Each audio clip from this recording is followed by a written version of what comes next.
There's no doubt that football is one of the most followed sports in the world and the biggest major league sport in history. Almost every country in the world competes in football on some level. It's a game that has been around for generations and is cherished in many countries worldwide. When you compare the sport to any other, the number of viewers and annual revenue is worlds apart. With so many participants in the international economy of football, billions of dollars are generated every year. From pitch and stadium it's played in, everything in football is monetized in some way to generate revenue. Football competitions like the World Cup are highly lobbied for due to the amount of revenue it can generate for the host countries and also a boost in the tourism sector. Joining us on the show this morning as we discuss the business of football globally as the World Cup is in Qatar progresses, we have Tilewa Adebajo, Chief Executive Officer at the CFG Advisory. He'll also be reacting to the GDP of Nigeria released yesterday. Welcome to the morning show. Thank you very much. Good morning. Good morning. Thank you for joining us.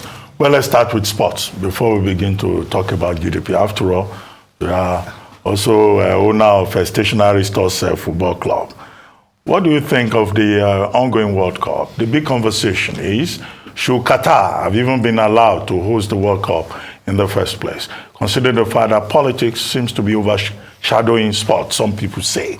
Only yesterday, FIFA had to reverse itself after the protest by the Football Association of Wales to now say, well, you can wear rainbow clothes, you can wear rainbow bucket hats, everybody is welcome to the World Cup.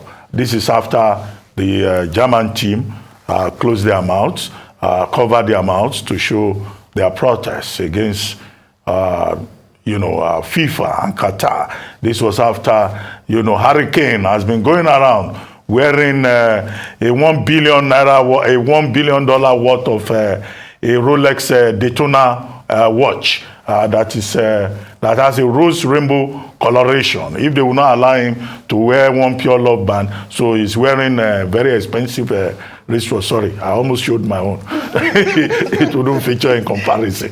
But what do you think of this World Cup? Sports or politics? Well, I mean, with every global event, there is always politics. You remember in the Mexico Olympics, where the Black Power salute was giving. And 68. Yes, 68 Olympics. So, sports has always been a platform for protests. So I'm not surprised about that. And I think for me, it's really, yes, there are things you need to manage, but it's just that Qatar has rules. And they're a sovereign country with their own rules and laws and regulations. And I think it's important that we respect those laws. But of course, the game is going on. Look at the goals we've seen from Richarlison yesterday, Brazil playing Serbia. Look at the upset with the Saudis and the fantastic goal that they scored. So, I mean, the game is going to go on. We're going to be at the early stages. We're going to forget the politics and we're going to begin to enjoy the game. The winner of this World Cup is going home with $42 million. By just qualifying, every team got $1.5 million. Getting through the group stage alone, you're going to go home with about $10.5 million. If you get to the last 16, $17 million. So the runner-up is going to go with $30 million, third place, $25 million, and the others $27 million. So at the end of the day, everybody also knows why they're there, because they also know that it's also a payday. And, within the next 1 week, all this will settle and everybody will concentrate on the game. So it's just a platform of highlighting issues, but it's there. Football is a $120 billion global industry. And the revenues and the value of football is, with American football, Formula One, golf combined, cannot match the capacity of the game. The viewership is close to 1 billion. And I think the beauty is the fact that it is, one of the true global sports. This is the pinnacle of the game, which is the World Cup. And of course, you'll see that. And Qatar itself has used that opportunity to look at its infrastructure and economic development and spent close to $200 billion. That's half of Nigeria's GDP on the preparations for the World Cup. So it's a staggering amount of money floating around. So yes, and of course you might argue that if you call it a World Cup, how come it hasn't been hosted in a Middle East or an Arab country? So that is the politics of the World Cup, because we also hosted it in Africa. in South Africa, and of course, time. exactly, and of course the Asians also wanted it, so we had the Korea-Japan. So for the first time now, we can say that the World Cup is truly global and has been held on every continent, because the dominance has been with the South Americans and the Europeans. So, that's the politics of football. Thank you. Now, as you were, the figures are making my head spin.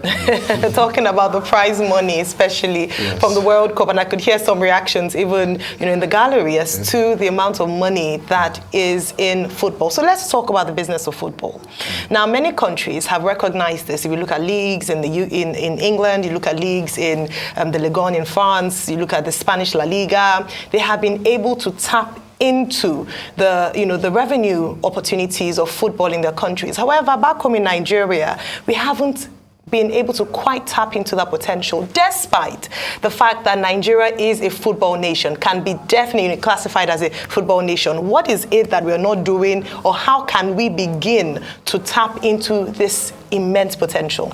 Thank you very much. I'm chairman of a football club, which second generation owner. Stationary Stores Football Club was founded in 1950 by my late father, and we've been playing in Nigeria now for 70 years. 6 captains, as Stationary Stores has produced 6 captains for the national team. 3 of our players were in the Atlanta team, and a lot of our players have represented Nigeria also at the World Cup. So we are a significant part of football development in Nigeria. My father and his contemporaries at the point in time were the people who actually did the FIFA affiliation for Nigeria in 1958-59. Prior to that, Nigeria was affiliated with the English FA. And these were gentlemen in their era who were committed to football and used their funds to develop football in Nigeria. It wasn't until 1990 that we had a Decree 101 which actually put the laws of football in place. So the biggest challenge we face in Nigeria today in football is that we're not able to privatize football. We don't play in the Premier League in Nigerian football today because it's not worth my while. If you win the Premiership in Nigeria, there's no prize money. So the things that are important, such as television, attendance, and all those things are no longer there. And you notice that before, it wasn't really the case. When Stationary Stores played in those days, by 2 o'clock, the stadium was full. By 3 o'clock, even before the match started, the banks would bring in their bullion vans and bring out the cash away. Now, there's no longer attendance. And the challenge we had, we've missed a generation. The millennials are here now. The demographics have changed. Those millennials do not know where the stadium is in Nigeria. They're going to concerts with Burna Boy, Davido, and all that, and we have not introduced them to football. So now they're hooked on the global brand, watching through television. So that is the biggest challenge we've done, because we've not created that interest among the new generation. Secondly, the administration of football in Nigeria is highly corrupted and completely distorted. The Nigerian Football Federation is a non-entity. It doesn't exist. It's an aberration that they're using to manage the FIFA and Nigeria. There's an act called the Decree 101 or Act 101, which gives the management of football squarely to the management for the sports ministry. Yeah. So as long as you have that, there's also a subvention for football at the National Assembly. So basically, the senators will have oversight for football. The House of Reps will do that because government is funding football. We don't need that. Football can go on its own. So our own advocacy is that put a proper structure in place. Let's have a proper football association, and let's have football club owners. Let's run our business the way we can do it, and let's appoint our administrators. Instead of all these elections we're seeing all over the place, football management, you appoint a CEO. All these chairmen you are seeing, they are putting themselves in executive positions. Why? Because you want to go up and be represented at FIFA level. So the structure needs to be changed, and we need to radically privatize football in Nigeria to make it viable and to tap in, because yes, we do have stars abroad that play football. Yeah. So the question is how this can be done, because you see, when you even look at the World Cup we're watching today, the World Cup didn't come on stream until the late 70s. I think the first prominent one that got a lot of appeal and support and advert money was the 78 World Cup in Argentina. Because prior to that time, And it was the election of somebody like Joao Havelange that led to that, because Joao Havelange brought in a little unknown man called Sepp Blatter and told him, help us rejig it, sell this product, sell this commodity. And there are copious notes of the very first time Sepp Blatter was talking to Coca-Cola. And the Coca-Cola CEO said, how many people will buy my drinks at your football game? So how can we have that moment that happened around the late 70s for Nigerian football? I mean, we're talking before we got on there, we've iterated some ideas. Is it that you guys will have to create another league apart from the National League to be able to get sponsorship in? Or you will have to do what a couple of businessmen did in the late 80s, sat in a Chelsea hotel and said, you know what, this long England Division 1 league that had 24 teams is not sustainable. We'll trim it down to 20 teams, put television money in it and call it the Premier League. And today, voila, it's still about what are we going to do? Because we need to crack it one way. Because I look forward to the days of stationary stores. I look forward to the days of Shooting Stars, Coca-Cola Challenge Cup and things like that, you know, Bendel Insurance and those teams, when Coca-Cola and Pepsi and the likes of Ian Nelson will put money in Nigerian football then. Well, you hit the nail on the head, and like I said, we're not reinventing the wheel, because the football business model is tried and tested. We've had a point in time in Nigeria whereby you knew that if there was a Challenge Cup match, Rangers, ICC, Mighty Jets, Bendel Insurance, you know, Kano Pillars, you know, or stationary stores, you'll find that by 12 o'clock on a Saturday, the stadium is already full. So we've lost that, unfortunately, because football has been politicized. If you see the Premiership, 95% of the clubs in the Premiership are owned by state governments. So basically, our footballers are civil servants. So they complain. So what we need to do, as you say, that we need that and it's happened before. DSTV signed a contract with the Premier League and put in over $150 million into the Nigerian League and brought in state-of-the-art OB vans to cover the entire Nigerian Premier Football League. But again, when you have an entity or a non-entity like the Nigerian Football Federation, it cannot sign in a contract because it's not a recognized legal entity. So you have to resolve that problem, because the Nigerian Football Federation or its Premier League has to be able to enter into private sector contracts. So we need to restructure football and we need to privatize it. Then you can engage sponsorships. Nigeria is the largest economy in Africa. I was with Ervin Koza, who was the chairman of Orlando Pirates during the Champions League final. And, you know, I spent time with him after. I said, what are you guys doing in South Africa? I said, you guys are attracting sponsorship. I hear it's about $300 million. He says, no. The South African League sponsorship is now at close to $1 billion. PSL? Yes. It's $1 billion. Now you even see the Ethiopian League on television. You see the Zambian League on television. Why not the Nigerian League? So like you've said, we need to privatize because there are more government clubs in the system and I'll give you a classic example. Look at what has happened to Kano Pillars. Kano Pillars has been relegated. Why? Because of the politics of Gwanduje and Kwakwanso. So because Gwanduje did not see Kano Pillars as a viability, because it was Kwakwanso that used Kano Pillars as a platform to his popularity. So right now, Kano Pillars did not get financial support. It's done. Eyimba was tops and winning Champions League during the years of Ojikalu. There's no support there. Wike has now brought Rivers up. But when Wike leaves, what's going to happen? So you don't want that government interference. We need to build a sustainability model. And that's why we're saying set up the proper structures, privatize football. Nigerian football can survive without government subvention. Okay, I agree with you that we need to develop the local league. Maybe that's one of the reasons why the millennials that you referred to are not interested in the local league. The same millennials who will not go to stadiums in Nigeria would rather watch La Liga. They know what is going on in the Premier League. They know what is going on in Ligue 1 in France and elsewhere. But I wanted to ask you, 2 days ago, I described that this World Cup is beginning to look like the World Cup of underdogs, maybe with the exception of Spain. Look at what Saudi Arabia did to Argentina. They beat them 2-1. Japan beat Germany 2-1. Tunisia made it very difficult for them to be beaten anyhow by Switzerland. South Korea stood up to Uruguay yesterday. Canada gave Belgium a tough time. Belgium still won, but it looked like they won by sheer luck. Look at Ghana yesterday against Portugal. It ended 3-2. And people are still questioning that penalty in the 65th minute that was awarded to Ronaldo. Yes. You know, because people thought Ronaldo fell too easily. After all, he says he goes to the gym. Why would he just fall anyhow? You know, just to get a penalty. So these smaller countries, they are not joking at all. Do you think the motivation is the money that you refer to, or something else? National pride, attempt to make history. There must be other factors beyond money that you place emphasis on. Yes, you've seen that World Cup is about participation. You talk about Saudi Arabia now. Do you know that Saudi Arabia, all the players you saw in the Saudi Arabian team were from their local league? All local league. So they have developed their local league.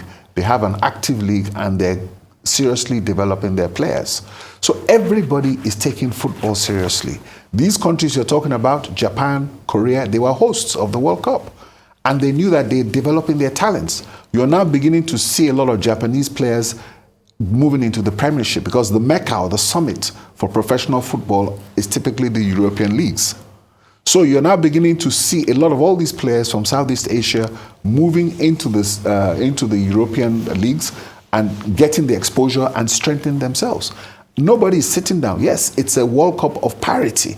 You can see that everybody is at par now, and people are competing, because most of these countries have taken their local leagues seriously, and they've taken their football seriously. So it's the essence of how you organize yourself and decide that you're going to be able to compete at the global level, because football just goes because everybody wants to use it as a source of national pride at the World Cup. And that's what makes the World Cup big, because everybody wants to know that, yes, we're a nation. It's not just about development. See what China will do in the next 10 years in terms of football, with what they're coming through.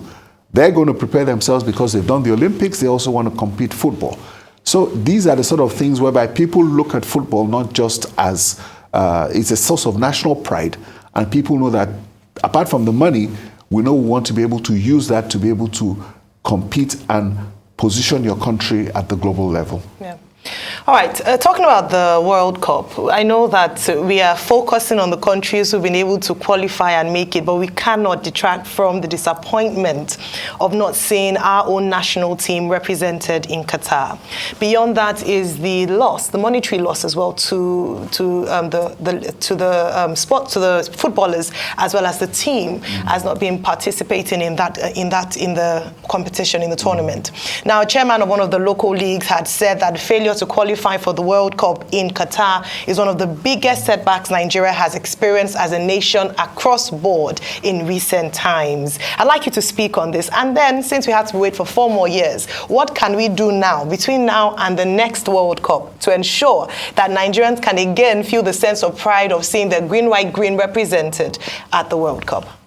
Well, you see, one of the things that's helped us in Nigeria a lot is the fact that we have talent. And, but the talent is really what helps us to qualify, even though a lot of times our level of preparedness is very poor. Our structures are not very good.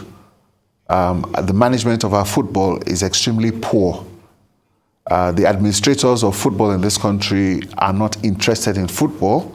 They're more interested in their personal goals, in their endeavors, except a few who are well off. And for those who are there, they're going there specifically to see what they can get for themselves, except you see maybe some of the leadership who are gainfully employed in some other areas. So that is the challenge we see. So if you take a look at Nigerian football, how did we get to USA 94 to qualify for our first World Cup? We had a strong local league. And I always reflect on the players that you're talking about from that local league. And I'll give you an example of one player by the name of Finidi George. Finidi George used to play for Calabar Rovers.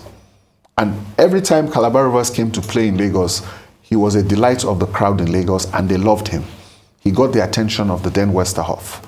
Finidi George now moved to Sharks of Port Harcourt. And from Sharks of Port Harcourt, Finidi George moved directly to the first team of Ajax, displaced a winger called Mark Overmars, and a year and a half later, he won the Champions League with Juan Kwakwano and the European Cup with Ajax. Team Juventus in the final. Yes. So, I mean, those are two Nigerian players that came from this Nigerian league and did very well. That was the standard of our leagues at that point in time. And that was when we were highly competitive. At that point in time, when we won the league in '92, we sold 15 of our players abroad that season, including a Ghanaian international called Arthur Moses, who went to play for Marseille. So, but unfortunately now, we don't have the quality of that league. What we've done is we've turned our footballers to human trafficking. Everybody wants to go and play abroad. Every Tom, Dick, and Harry is a football agent. Every Tom, Dick, and Harry has a manager. We had an incident where we transferred a player to an international club once, and the club got a letter from the EFCC, from the Nigerian Human Trafficking, that we stole the player. The player was trafficked abroad, and the player. So you find a situation whereby there's multiplicity of contracts. International transfer certificates are not done properly. Player registration is compromised. So when you have that situation of bad administration, it's very difficult to develop your talent. So you see all the players now, you see all our players, a lot of them are playing from diaspora. You ask these players in the Nigerian team now, which team did you play for in Nigeria before you left to go and play abroad? You haven't. All the Brazilian players you see that are in Europe, they've made their names and their marks in their leagues before they now go to Europe. It's the best of the Brazilian teams that could find their way. So we need to bring that league back. Okay. Okay, I mean, we have to go because I wanted to talk to you about a lot of things. I wanted to talk to you about the base point of all of this, which is the fast dying prospect of academies in Nigeria. And we also wanted to talk about, GDP, but I understand that that's the size we can take, on this conversation. So I'd like to say a very big thank you, to you for your time. Thank you so much for being here.